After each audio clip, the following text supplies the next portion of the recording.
Terima kasih Anda masih bergabung bersama kami. Pemirsa, sebelum saya berbincang bersama narasumber pada pagi hari ini di Market Buzz, kita akan simak terlebih dahulu agenda emiten yang menarik untuk kita cermati. Pemirsa, di antaranya adalah dari IGAR yang menggelar RUPS.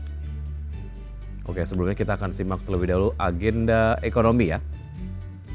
Dari Amerika Serikat, pemirsa, ada data soal kepercayaan konsumen. Kemudian juga dari Jerman ada pidato Presiden BUBA. Kemudian dari Korea Selatan, kepercayaan konsumen. Kemudian dari Hong Kong, neraca perdagangan. Dan dari Singapura, produksi industri. Dan dari Selandia Baru, penjualan retail triwulan. Dan dari agenda emiten, pemirsa dapat Anda saksikan di layar televisi. IGAR, SMMT, BSSR, dan juga SILO menggelar RUPS. Sementara itu SKRN, MLNI, RELF. Kemudian juga, sampai dengan MLNI menggelar DPS dividen tunai interim. Kemudian RELF dan juga IDEA, cum dividen tunai interim, dan ADARA cum dividen tunai. Dan berikutnya adalah pembukaan dari bursa-bursa utama Asia di pagi hari ini. Pemirsa dapat Anda saksikan di layar televisi untuk bursa-bursa utama Asia. Kompak dibuka melemah dengan pelemahan 1,72% untuk Nikkei di level 38.111,65. Kemudian STI Singapura melemah 0,43% di level 3.719,41. Kospi Korea dibuka melemah 0,53% di level 2.521,02. Hang Seng Hong Kong dibuka melemah 0,5% di level 19.054,4.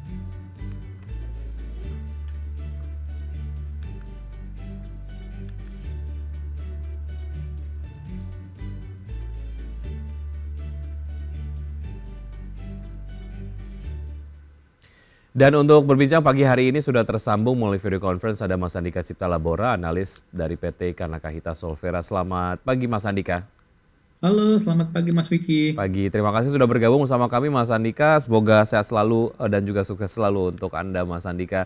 Bicara mengenai penguatan dari IHSG yang tentu saja kemarin ditopang oleh saham-saham berbasis big caps begitu, salah satunya adalah Bank Mandiri yang menguat 5% begitu. Analisis Anda untuk BMRI sendiri seperti apa dan secara sektoral untuk sektor perbankan ataupun keuangan seberapa kuat kemudian sektor ini untuk melanjutkan penguatannya di perdagangan hari ini? Oke Mas, memang dalam 2 hari perdagangan ya, hari Senin dan hari Jumat itu IHSG melonjak ya, didorong oleh sektor perbankan yang mengalami penguatan yang signifikan. Nampaknya ini juga ada dari MSCI ya, karena menaikkan bobot dari perbankan, seperti itu. Baik, artinya kalau kita lihat dari saham-saham berbasis perbankan big cap sendiri, kalaupun mau masuk ini sudah overbought begitu, artinya sudah kemahalan atau nanti dulu, atau justru malah ada sektor-sektor berbasis perbankan yang lain ataupun saham perbankan lain yang kalaupun kemudian kita lihat potensi penguatannya masih bisa terangkat begitu oleh sentimen dari penguatan saham-saham berbasis perbankan yang terjadi di 2 hari ini. Oke, kalau saya lihat memang untuk jangka pendek sendiri kenaikan saham perbankan cukup terbatas karena 2 hari perdagangan sebelumnya itu telah mengalami lonjakan yang signifikan. Sehingga memang untuk jangka pendek rawan untuk aksi profit taking ya dan rawan Hmm. untuk terkoreksi untuk di saham-saham perbankan.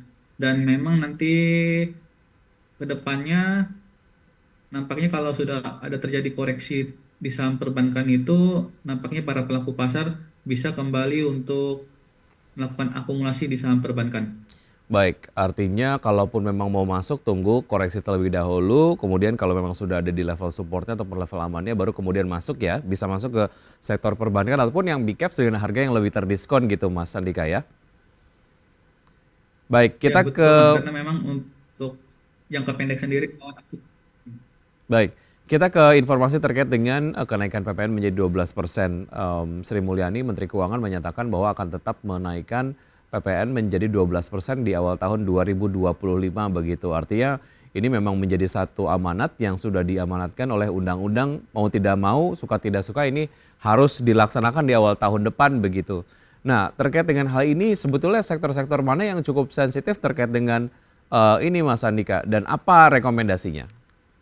Oke, kalau saya lihat memang kenaikan PPN 12% itu lebih ke terkena ke sektor retail ya Mas, karena Hmm, sektor retail sendiri kan dia itu mempunyai store di mall-mall seperti itu, dan memang produknya kalau kita membeli itu keluar struk dan terkena PPN ya seperti itu.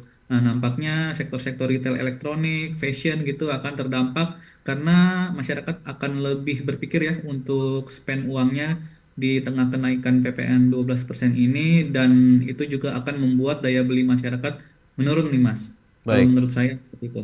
Ya, tapi bicara mengenai sektor retail sendiri kan kita akan memasuki festive season ya. Hari Raya Natal, kemudian juga Tahun Baru begitu, yang mana sektor retail ataupun mungkin toko-toko modern ataupun mal-mal ini menjadi tujuan berbelanja masyarakat untuk menghabiskan uangnya begitu. Tapi kemudian awal tahun sudah ada sentimen terkait dengan kenaikan PPN menjadi 12%. Artinya di sisa tahun 2024 ini untuk sektor retail masih bisa dimaksimalkan untuk dimanfaatkan, setelahnya baru dilepas atau seperti apa Mas Andika? Oke, memang kalau untuk jangka pendeknya sendiri, sektor retail akan terkena sentimen positif ya oleh musim liburan gitu ya. Musim liburan, musim akhir tahun di mana juga ada bonus, ada THR juga yang diterima oleh masyarakat atau karyawan, sehingga memang akan lebih banyak masyarakat mengeluarkan duitnya untuk belanja di akhir tahun, dan ini akan membuat kinerja di kuartal 4 emiten-emiten retail akan lebih baik daripada kuartal 3 seperti itu Mas. Baik, kalau kita kemudian bandingkan saham-saham berbasis retail yang menarik untuk bisa dikoleksi, harganya masih murah begitu secara valuasi, mana saja Mas Andika? Oke, kalau saya lebih ke MAPI dan MAPA ya Mas ya. Hmm, MAPI dan MAPA memang kalau kita lihat secara teknikalnya, MAPI itu sudah ada kenaikan ya, dan sekarang ini lagi dalam fase penurunannya. Nah, nampaknya selama tidak turun ke bawah 1375, untuk MAPI sendiri akan berpeluang untuk naik kembali ke level 1700 hingga 1800 hmm. pada akhir kuartal 4 nanti. Ini MAPI dan MAPA artinya ada potensial upside yang menarik yang bisa dimanfaatkan begitu ya untuk kemudian bisa dimasuki terlebih dahulu. Oke, satu sektor yang juga cukup mendapatkan dampak positif lah dari pilkada yaitu adalah consumer goods, Mas Andika. Pilkada serentak kita kemudian akan lakukan besok begitu di tanggal 27. Bagaimana Anda melihat ataupun memproyeksikan saham-saham berbasis consumer goods ataupun mungkin retail juga termasuk yang mendapatkan dampak positifnya dari sini?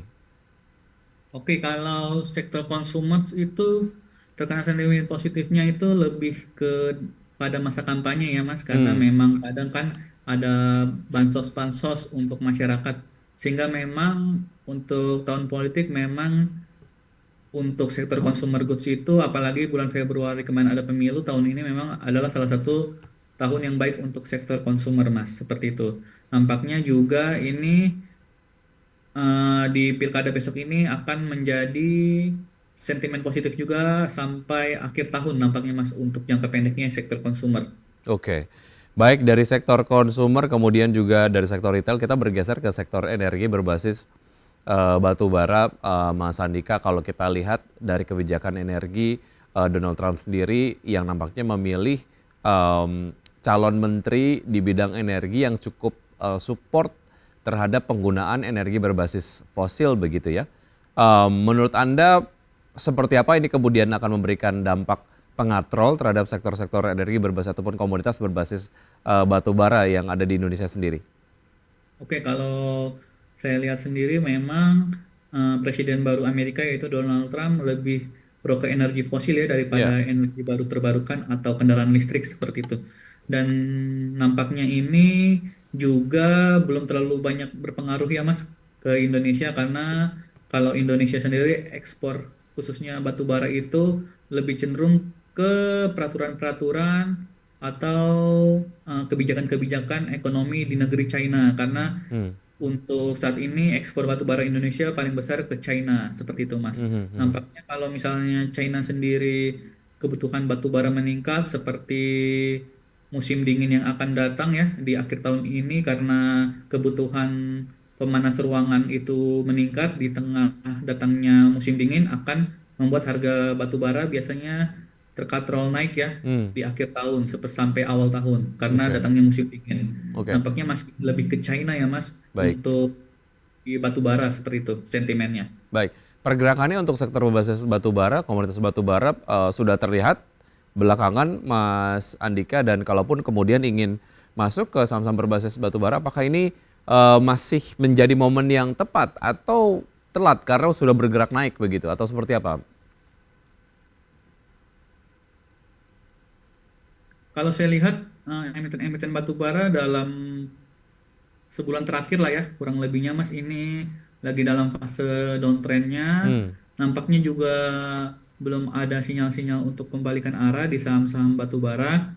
Kalau saat ini sendiri, kalau kita mau membeli saham batu bara lebih ke spekulatif ya Mas, hmm. karena juga harga batu baranya itu nampaknya masih cenderung stagnan ya, seperti itu Pak. Baik, artinya memang spekulatif untuk trading saja begitu jangka pendek untuk sektor batu bara begitu ya? Iya Mas. Oke, ada emiten ataupun saham yang menarik untuk bisa ditradingkan, Mas Andika? Untuk hari ini Mas, Ya. Saya lihat kemarin ada sinyal positif ya di emiten-emiten sektor properti seperti itu. Mhm. Seperti properti BSD, CTRA, udah mulai ada akumulasi ya walaupun masih kecil. Karena kan memang dalam beberapa pekan terakhir ini sektor properti itu turun tajam ya. Apalagi BI tidak jadi menaikkan suku bunga dan juga memang saham properti sudah naik dari bulan Juni hingga September sehingga banyak yang melakukan aksi profit taking ya para pelaku Hmm. pasar di saham-saham sektor properti. Namun nampaknya di perdagangan kemarin itu sudah mulai ada inflow lagi di saham properti dan bisa kita perhatikan pergerakannya pada hari ini, Mas. Baik, kalau kita lihat ada beberapa insentif dari pemerintah sendiri yang diberikan untuk sektor properti dan juga terkait dengan pembangunan 3 juta ataupun lebih ya, 3 juta lebih perumahan begitu untuk masyarakat. Ini juga 3 juta memberikan rumah sebuah stuck. sentimen begitu ya untuk sektor properti ya. Iya, Mas. Baik, oke. Akan ada beberapa saham-saham pilihan yang kita kemudian akan bahas, Mas Andika, tentu saja dari Anda. Kita akan lanjutkan usai jeda berikut ini. Dan pemirsa tetap bersama kami akan segera kembali.